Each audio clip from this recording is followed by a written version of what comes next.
आदित्यवर्णं तमसः परस्तात् तमेव विदित्वा अतिमृत्युमेधि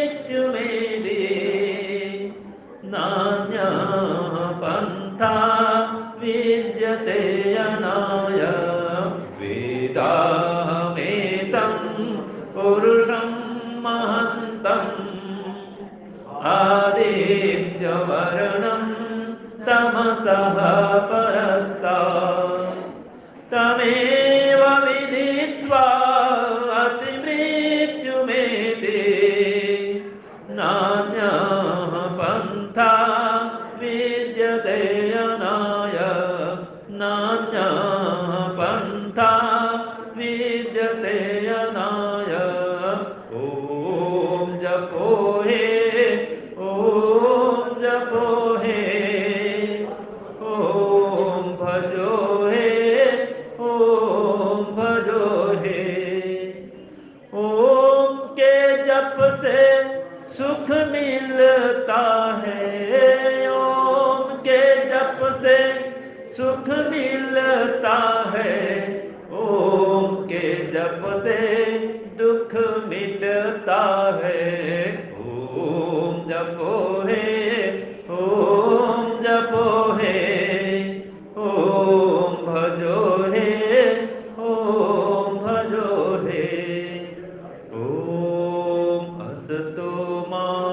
सद्गमय ओम तमसो मा ज्योतिर्गमय ओम मृत्योर्मामृतं गमय। मंच पर विराजमान बहुत ही श्रद्धा आदर सम्मान के योग्य आर्य जगत के उच्च कोटि के विद्वान श्री आचार्य योगेंद्र याज्ञिक जी, वैदिक भक्ति साधन आश्रम रोहतक के सभी अधिकारी महानुभावों और धरती के समान शीतल सुखदायक और सबको उत्पन्न करने में समर्थ मेरी मातृशक्ति, जो कि अत्यंत क्षमाशील होती है, दया की प्रतिमूर्ति होती है, और हमारे प्रिय ब्रह्मचारीगण, सभी आगंतुक अतिथि महानुभाव, देखिए ये तो निश्चित बात है कि यह जो मानव जन्म है, मानव जीवन है, हमारे बहुत ही अधिक शुभ कर्मों का फल है ना। और इस जन्म को पा करके यदि इसका सदुपयोग न किया जाए तो फिर इसका मिलना कठिन है।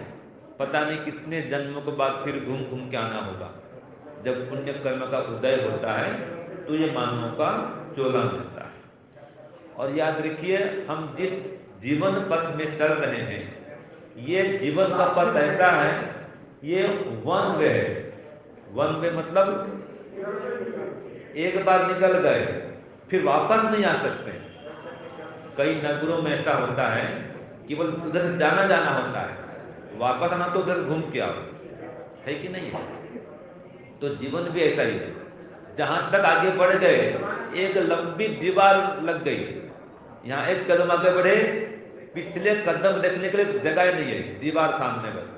आगे बढ़े पीछे दीवार, आगे बढ़े पीछे दीवार, माने पीछे लौटने का कोई गुंजाइश, कोई अवसर है ही नहीं।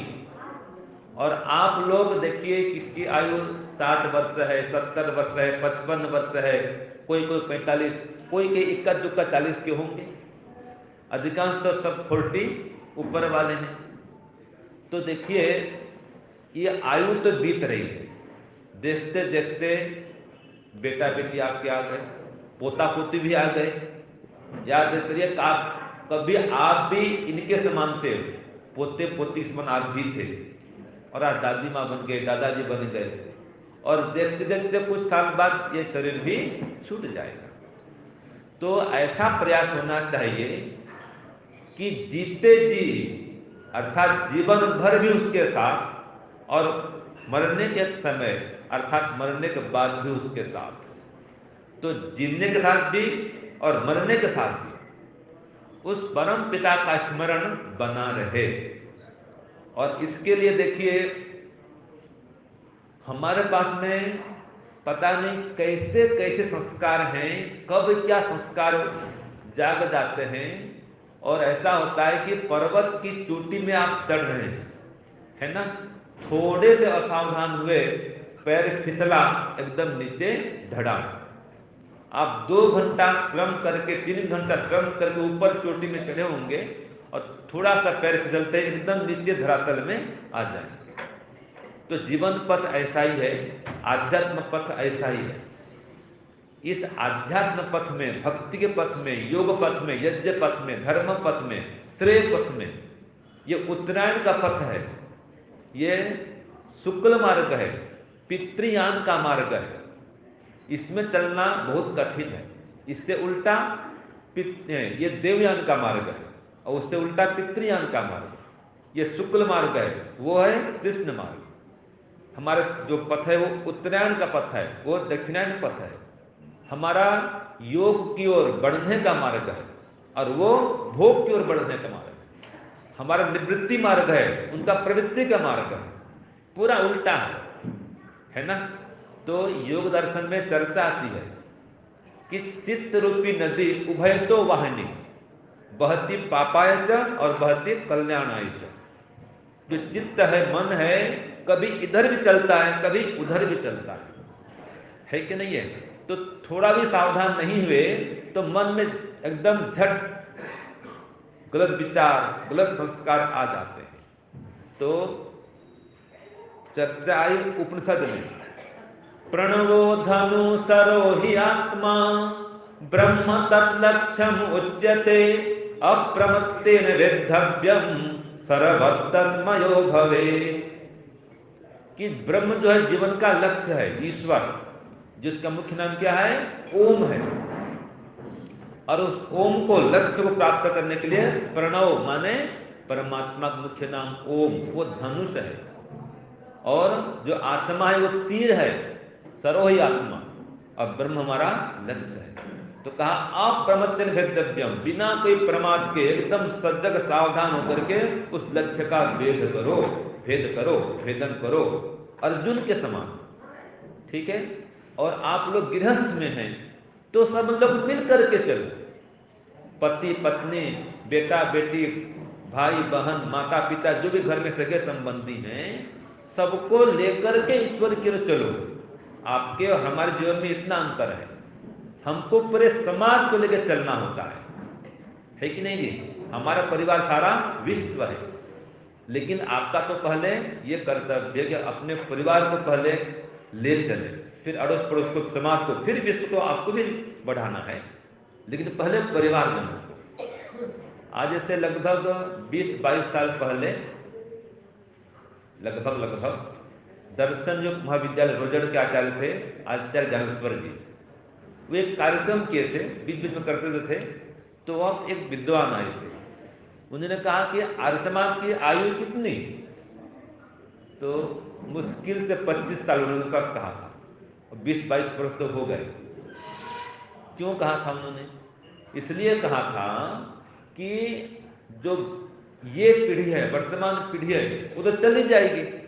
जो भी 50-55 वाले, 60-70 वाले हैं, वो 25 साल बाद में नहीं रहेंगे। और अगर नई पीढ़ी को नहीं बनाएंगे, बताओ क्या होगा, है कि नहीं है। तो वास्तव में आयु 25 वर्ष होगी। तो आपसे निवेदन है कि अपने बच्चों को भी आर्य समाज से जोड़ें। यह कार्यक्रम में, सत्संग में बच्चों को लेकर के आए, और बच्चे नहीं आ पाते हैं तो बच्चों तक सत्संग को लेके जाएं। या तो सत्संग में उनको लाएं या सत्संग को उनके पास ले जाएं, जो काम हो सकता है। यज्ञ में इनको यहाँ पर लाएं और फिर इस यज्ञ को ही उनके पास ले जाएं। तो देखो आज की शिक्षा ऐसी है, लाड निकाले की शिक्षा। यहाँ पर ऐसी दिनचर्या है, बच्चों को लिखने में, पढ़ने में, ट्यूशन में, होमवर्क में, इसमें उसमें इतने व्यस्त होते हैं कि वो चाहते वे भी माता पिता उनको सुबह हवन में नहीं बैठा पाते। तो इसका उपाय क्या करेंगे? शाम को करो। वो जब आते हैं स्कूल से आधा घंटे खेलकूद करें, शाम को बैठाओ, बेटा चलो संध्या करेंगे, हवन करेंगे। और रात्रि के भोजन के पहले उनको करा दो ये काम। देखो आपके बच्चे संस्कारवान बनेंगे और आज समाज का जो भविष्य है वो उज्जवल हो जाएगा। तो आज समाज में चारों ओर से आक्रमण हो रहे हैं, इसके लिए हमें अंदर के शत्रु और बाहर के शत्रु दोनों से लड़ना है। ये शक्ति मिलती है ईश्वर की भक्ति से, ईश्वर की उपासना से। डर भय का नाश भी ईश्वर की उपासना संभव है। विषम से विषम परिस्थिति में व्यक्ति किसको पुकारता है? ईश्वर को पुकारता है। तो कई आख्यान भी आते हैं, अलंकारिक भी आते हैं, जैसे कि एक वो थी हिरनी, अब पीछे शिकारी है, आगे खाई है और तीर चढ़ाया हुआ है, अब जाए तो जाए कहाँ? फिर गर्भवती है, पार नहीं कर सकती। उस स्थिति में वो किसको पुकारे? तो ईश्वर को पुकारती है। और ऐसे पुकारती है, करुण भाव ऐसा होता है कि पशु पक्षी भी शांत, पेड़ पौधे भी शांत, शिकारी भी शांत, इतना मधुर आवाज और करुण आर्त स्वर से पुकारती है वो। ठीक है, वही तो आरती है। आरती माने क्या है? आर्त स्वर से पुकारना, वही तो आरती है। कीर्तन माने क्या? कातर भाव से पुकारना कीर्तन है। तो वो ईश्वर का इसकी आरती करती है, माने आर्त भाव से पुकारती है, कीर्तन करती है, उसको पुकारती है, उसको बल मिलता है। वो शिकारी भी पीछे हट जाता है, प्राण बच जाते हैं। एक अलंकारिक कथन है। अर्थात कोई समस्या आए, विपत्ति आए, आप ईश्वर को पुकारिए, वो कैसे करके समस्या का समाधान हो जाता है वो परमात्मा जाने। ठीक है, या तो वो समस्या का समाधान निकाल देगा तुरंत, और कुछ समस्याएं ऐसी होती हैं उनके समाधान तुरंत नहीं निकलते हैं। कुछ समस्याएं ऐसी होती हैं तो उनको कुछ समय टालना पड़ता है कि भी 8 दिन 10 दिन 20 दिन ये समस्या को टाल दो। और कुछ समस्या ऐसी होती है वो टलती भी नहीं है, वो जीवन भर के लिए जाती है, उसको सहन करना पड़ता है। तो ईश्वर की उपासना करने से समस्याओं का समाधान भी मिलता है, समस्याओं को टालने की शक्ति भी आती है और उसको सहन करने की शक्ति भी मिलती है। तो जीवन का अंतिम लक्ष्य यही है जो मैंने पढ़ा था मंत्र में, कि इस परमात्मा को जानना है। तम एव विदित्वा अति मृत्यु में नान्य पंथा विद्यते अयनाय। उस परमपिता परमात्मा को जान करके ही समस्त दुखों से छूट सकते हैं और कोई उपाय नहीं है। और देखिए कई बार ऐसा होता है, हम भी जब घर में थे, परिवार में थे, आज से कई साल पहले, 30 साल पहले की बात होगी, तो उस समय क्या होता था जी, ध्यान करने बैठे हैं, कोई मेहमान आ जाए, कोई बुलाने आ जाए, उठना पड़ता है ना, है कि नहीं? फिर बाद में अभी जैसे आप लोग हैं, आपके बच्चे आ जाएंगे, तो फिर क्या करेंगे? ध्यान क्या छोड़ देंगे? तो ध्यान नहीं छोड़ना है। हम भी यहाँ पर ध्यान करते हैं शाम को उपासना काल में, वो जितने आते हैं हम बोलते हैं भैया आप भी ध्यान करो, हम भी ध्यान करें, ये ध्यान के बाद में बातचीत करेंगे, अथवा चलो सब बैठो अब हम ध्यान सिखाएंगे, ध्यान सीख करके जाओ। तो ऐसे ही बच्चों को भी ध्यान काल में ध्यान में थोड़ा बिठा दो, चलो आप भी गायत्री मंत्र जप करो, हम भी गायत्री मंत्र जप करेंगे, सिखाओ। तो जब तक आप बच्चों को नहीं सिखाएंगे वो भी अपने विघ्न बने रहेंगे। बच्चों को, परिवार को आप साधक और बाधक दोनों रूप में ले सकते हैं। अगर उनको ईश्वर की ओर मोड़ दिए तो साधक हैं वो, अगर उनको ईश्वर की ओर नहीं मोड़ पाए तो खुद भी नहीं मुड़ेंगे, वो बाधक बन जाएंगे। तो सार ये निकलता है, चाहे व्यक्ति गृहस्थ में हो, चाहे वानप्रस्थ में हो, चाहे संन्यास में हो, चाहे किसी भी आश्रम में हो, देखिए विघ्न बाधाएं तो अनेक हैं, संकट भी हैं, बाधाएं भी हैं, ये सब कुछ हैं, लेकिन इन सब के आने पर भी जो घबराता नहीं है, ईश्वर को छोड़ता नहीं है, वही व्यक्ति ईश्वर को प्राप्त कर सकता है। और हर दिन ये याद रखिए कि हे परमात्मा, मेरे जीवन का लक्ष्य तो ईश्वर प्राप्ति ही है। अब उसके लिए मैं कितना प्रयास कर रहा हूं, मैं खुद आत्मनिरीक्षण करूं, आप सभी आत्मनिरीक्षण करें, तो पाएंगे हम 100% में से मुश्किल से भी 2% भी पुरुषार्थ नहीं करते हैं ईश्वर प्राप्ति के लिए। और अगर कोई लौकिक उन्नति प्रगति हो भी जाती है तो क्या मानते हैं, इस उन्नति में प्रगति में मेरा तो बस अधिकांश हिस्सा मेरा ही है, ऐसा मानते हैं। जबकि हमारी उन्नति में, प्रगति में 90% हिस्सा ईश्वर का है और 2% हमारी माँ का भी, पिताजी का भी। 2% माता जी, 2% पिताजी और 2% गुरु जी और 2% समाज वाले सब सहयोगी। कितने हो गए? हाँ जी, 98। 90 ईश्वर, 2 पिताजी, 2 माताजी, 2 गुरु जी और 2 समाज वाले, 98। कितना बचा? 2। वो 2 हमारा है बस। 2% ही हमारा है हमारी उन्नति में। और हम क्या मानते हैं? 98% हमारा है, 2% सबका है, ऐसे मान लेते हैं। इस अभिमान आता है, तो अभिमान को न आने दे। अगर अभिमान आता है तो अपने से बड़ों को देखें कि मुझसे बड़े बड़े और विद्यमान हैं, धनवान हैं, ऐश्वर्यवान हैं, गुणवान हैं, एक से एक बढ़कर हैं। और कभी हताशा, निराशा की स्थिति आए तो अपने छोटे को देखो, और भी कितने दीनहीन, गरीब हैं, निर्धन हैं, आज की भाषा में दिव्यांग हैं, जी रहे हैं, विषम परिस्थिति में हैं। तो न कभी हताश, उदास, निराश होवें, न कभी अति उल्लास से भर जाएं। समत्वम योगोच्यते, हर स्थिति में सम रहें। याद रखिए, सब दिन जातन एक समान, हर दिन समान नहीं होता है। कभी स्वास्थ्य बिगड़ जाता है, कभी अच्छा हो जाता है, कोई समस्या आ जाती है, ये लगा रहेगा। तो संसार में ये सब लगा रहेगा। इन सब के लगे रहने पर भी हमें ईश्वर को छोड़ना नहीं है और परिवार सहित ईश्वर की ओर बढ़ना है। अंतिम में देखो, एक बात बता दूं, हमारी ये बहनें आई हैं, भजन बढ़िया गा रही हैं, आचार्य जी बढ़िया उपदेश कर रहे हैं, आप इनसे प्रेरणा प्राप्त करें। मुझे तो आचार्य जी पहले ऐसे विद्वान मिले, अभी कुछ दिन पहले उनके घर गया था, मैं बुलाए थे, वहाँ कार्यक्रम किए थे, और हर वर्ष एक विद्वान को बुला रहे हैं। बड़ी बात, घर में देखना, 3 दिन सत्संग करना, बाहर से आना, उनको दान दक्षिणा सत्कार भोजन कराना, अकेले व्यक्ति। तो ये जो विद्वान होते हैं, आदर्श होते हैं, व्याख्यान तो सुन ही रहे हैं। आज की भाषा में कहें तो मैं तो उनको दीवाना हूँ, अच्छा लगता है मुझे सुनने से। हमारे गुरुकुल भी गए थे, वो सरल मधुर व्यवहार। तो विद्वानों से ये सीखें, खाली उपदेश सुनना पर्याप्त नहीं है। अगर उपदेश सुनेंगे तो 20% लाभ होगा, मना नहीं है, लेकिन सुन करके मनन करेंगे, चिंतन करेंगे तो 10% और बढ़ जाएगा, 20% और बढ़ जाएगा, 20 का 40 हो जाएगा। और उसको अगर आचरण मिलाएंगे तो 40 का 80 हो जाएगा।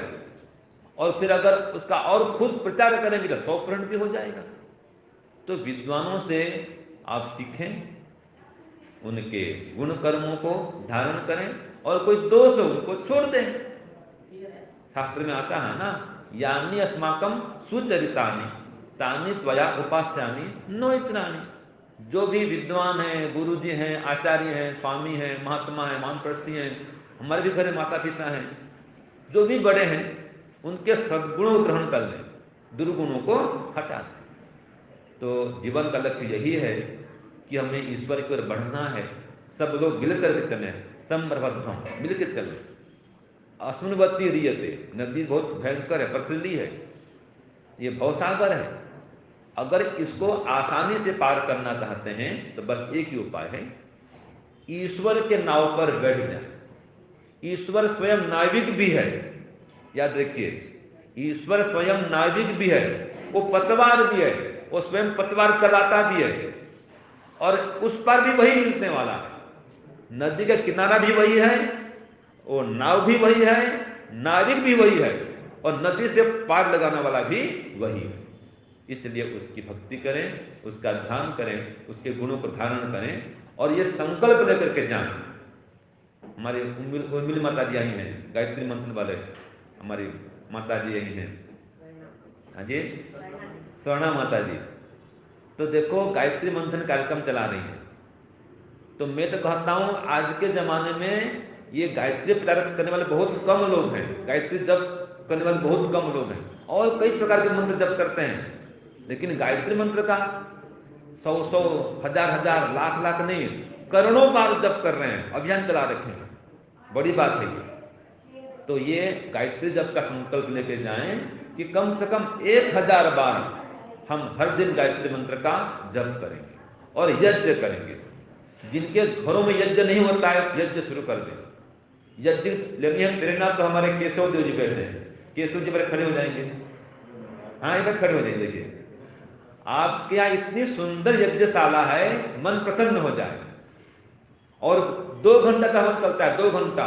और हवन सामग्री क्या कहने उनके, काजू बादाम ड्राई फ्रूट ये वो, खुद हवन सामग्री वाले भी हैं, लेकिन श्रद्धा है यज्ञ में।